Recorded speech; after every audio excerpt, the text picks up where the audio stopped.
We've had so much fun engaging with people and their questions.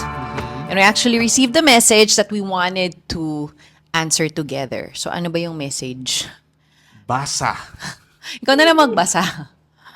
Ako? No, ikaw na lang. Sige.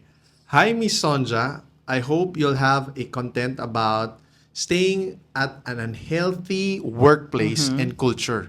Pero walang choice but to stay dahil no opportunities pa to take after quitting. Okay.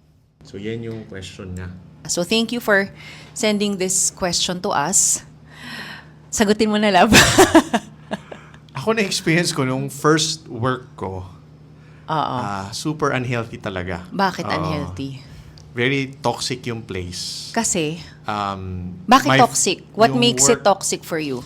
Yung first job ko was I was working in the hospital sa Okay. ER. May heart attack, may vehicular accident, may mga stroke, all sorts of emergencies nandun, no? And syempre may mga bata pa, syempre nandun pa yung mga parents. Okay. So Yun yung isa yun. So, every time I work there, every time na shift ko, or any shift, ano talaga siya? Like, toxic talaga. Oo. kasi very fast-paced. You're saying it's Fast-paced. very fast-paced. You need to always be on your feet. Kumbaga parang madaming adrenaline rush palagi just to Yes. keep you afloat Yes. sa nangyayari sa workplace. Okay, and And then then not only that, meron pa akong supervisor na toxic din. Oo. So, favorite niya ako eh. I remember she would always put me in a place where there's a lot of things that were going on. Like chaotic, doon niya ako nilalagay. And tuwan-tuwa siya. So, hindi lang unhealthy yung hindi naman unhealthy, toxic yung workplace. And then I have a very toxic supervisor. Okay. So, that's one. And then, I remember also, nung we were married na ako ba yung toxic? Hindi naman. Pero meron akong, not directly, I work with him, pero yung, I think, the ones higher than my supervisor was also toxic to me. So, we're married na, remember? And then, basta he was really mean to me. Yeah. So, I was supposed to move to Hala, baka another mapanood niya department. to. And then this guy would keep calling me, would shout at me, and you remember that one? Yeah. I would be, I was in a depression mode. So I was really not okay, no? And I shared that kasi nga dun sa first part, which is really crucial. I noticed lang na while the place was toxic, High stress yung workplace and then mo. you have a supervisor na high stress din. I na-notice ko eventually, parang after a few months, parang immune na ako dun sa stress. Okay. Kasi sanay na ako.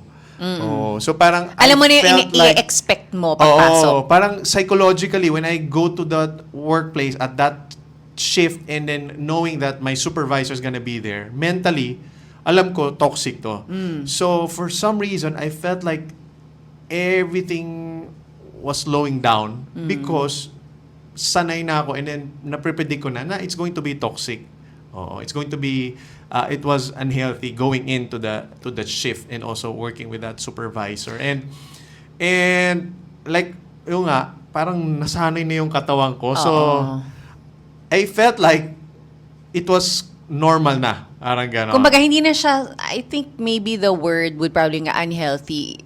I mean, not so much toxic, but because you're expectant na it's gonna be a high-stress shift for me. Yes. I'm gonna prepare myself mentally and I'm gonna get through it. And when I get home, I'm just gonna recuperate and recharge. Kasi nature naman talaga yun ng ER. Yes. Lalo dun sa hospital where you work, talagang ang daming residents.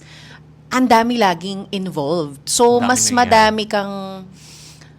Yeah, I know what you mean kasi nurse din ako. Kaya hindi ako nag-ER kasi alam ko ganun ka-stressful yung environment nga. And then, so that's one. And then another one, remember yung sabi ko sa'yo, there was this my second job.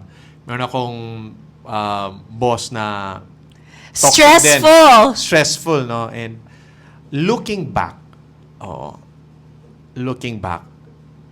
where I'm at right now, I've learned a lot of things because of that. Okay. I've learned na kahit toxic yung environment, I can choose not to be toxic.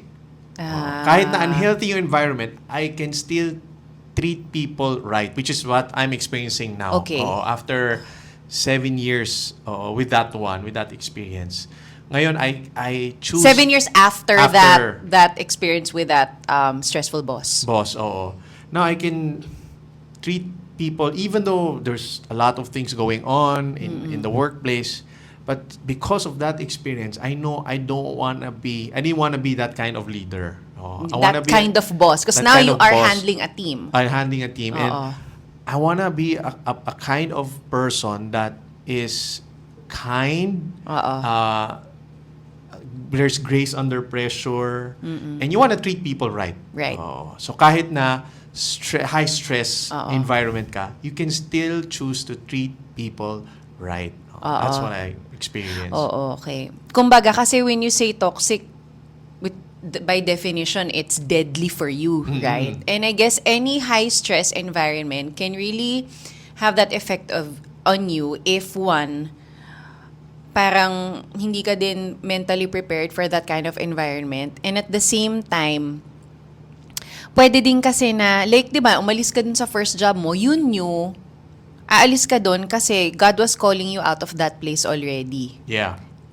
Not because I was Not because stressed out. not because you were stressed out. Kasi I feel like lahat naman ng trabaho may very stressful environment. Any kind of job can be very stressful. Even nga pagiging nanay, stressful yung pagiging nanay, pagiging magulang, very stressful siya. Madaming stressors talaga.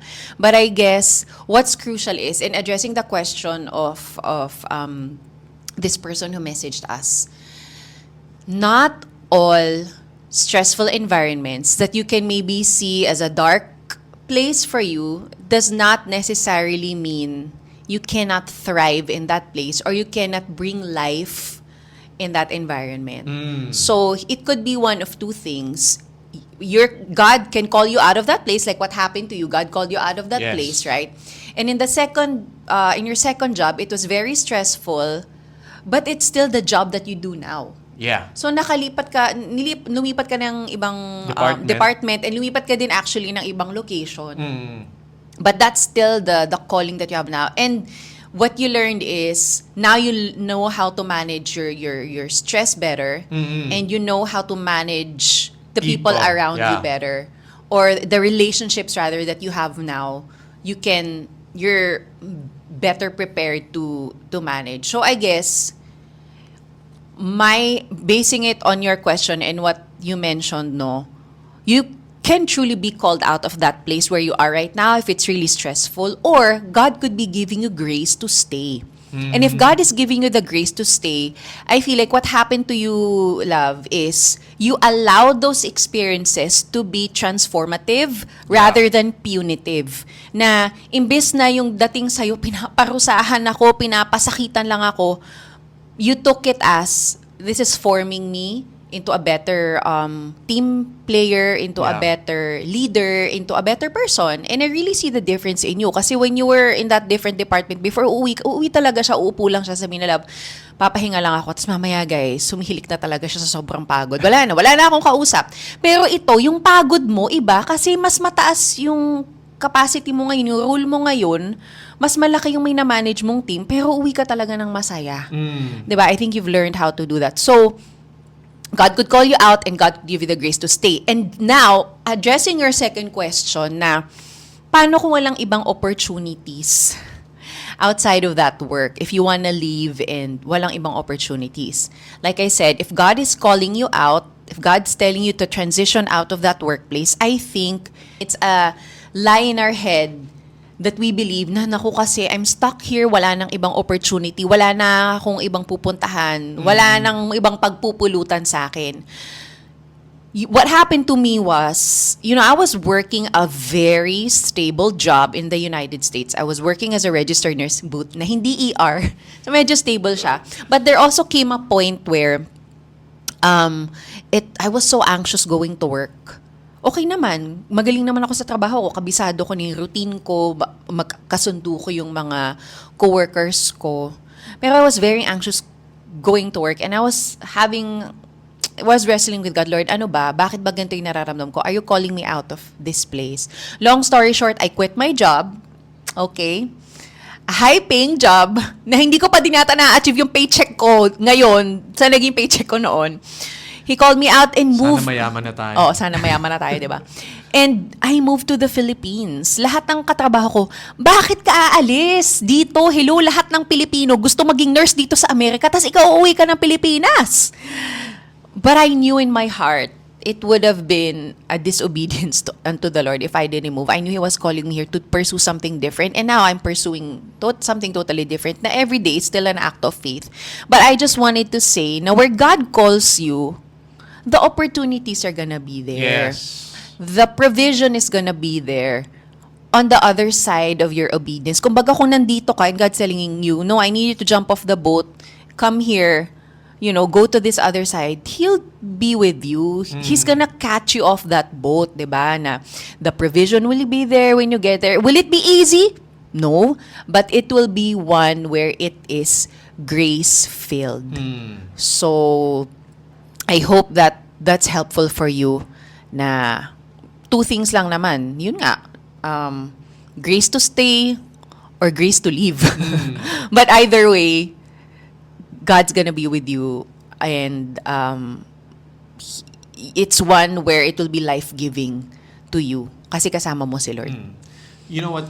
Ang ganda yung tanong niya kasi yung situation natin ngayon, like for example, you are in that place where it's unhealthy or probably toxic, no? And basically, you don't want to be in that place right now. Right. Oo. And it seems like walang opportunities na meron talaga. Pero, there's a purpose to it in my thoughts lang na why you're going through that season right now. It might seem a setback or probably a failure. But there's a purpose to it because I believe that parang God is setting you up. Seems like a setback, but God is setting you up for something that's great, that's up ahead. And that opportunity, whatever that is, it will be better than where you're at right now. And that's why you have to understand na there's a forming stage, a maturity stage to help you be better, a better person, so that when that opportunity comes, you'll be a better person. You'll be able to treat people right. You'll be able to see things differently than before. Right. Kasi nga, yung pinagdadaanan mo ngayon or pinagdadaanan mo dati, may purpose yun. And something that I never really looked at it before, but looking at it now from that parang perspective, parang, ay, no? Kaya pala nangyari yun kasi ito pala yung tinuturo sa akin ngayon. Kaya nag-grow talaga ako. I wish I didn't go through that one. I wish ko talaga ayoko nung yung unhealthy environment or toxic supervisor or yung sinisigawan ka.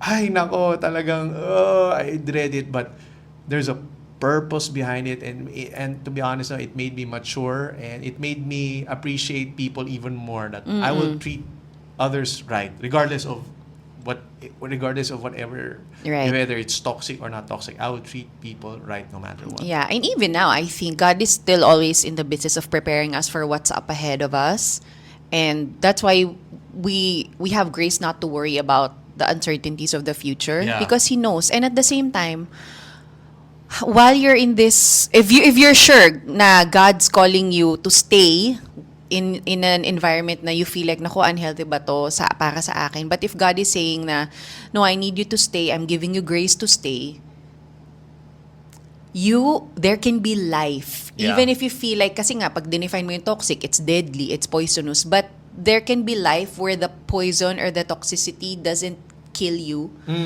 but you're able to bring life in that workplace. You're able to give life to the people around you. And you can thrive with so much grace.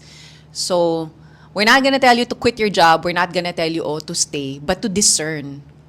Lord, what do you want me to do? Do you want me to stay or do you want me to go? And I know that when I obey you, there's life there. And I can Have life wherever I am planted because you are with